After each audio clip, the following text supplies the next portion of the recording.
सुरू असलेल्या महाराष्ट्र क्रिकेट असोसिएशनच्या 16 वर्षाखालील साखळी क्रिकेट स्पर्धेत सोलापूरच्या संघाने आपली चमक दाखवत जालना जिल्हा संघावर पहिल्या डावातील 65 धावांच्या आघाडीवर विजय मिळवला। या विजयासह सोलापूरने महत्त्वाचे 3 गुण आपल्या खात्यात जमा केले आहेत। सोलापूरने सलग दुसरा विजय नोंदविला आहे।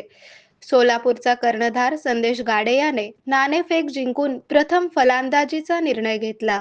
संदेशने मैदानावर चौफेर फटकेबाजी करत 14 चौकार आणि 1 षटकाराच्या मदतीने 101 धावांचे दिमागदार शतक ठोकले। त्याला आदित्य माने या अवघ्या 45 चेंडूत 65 धावांची आक्रमक साथ दिली। सार्थक कन्ना 33 आणि मयंक पात्रे 34 यांच्या उपयुक्त योगदानामुळे सोलापूरचा पहिला डाव 286 धावांवर मर्यादित राहिला। जालनाकडून अबू सय्यदने सर्वाधिक 4 बळी घेतले।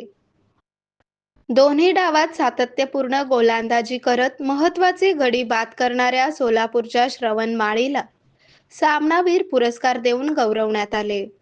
आरोग्य म्हणजे केवळ औषध नाही, तर निसर्गाच्या योग्य उपचारांनी मिळणारी खरी आरामदायक अनुभूती।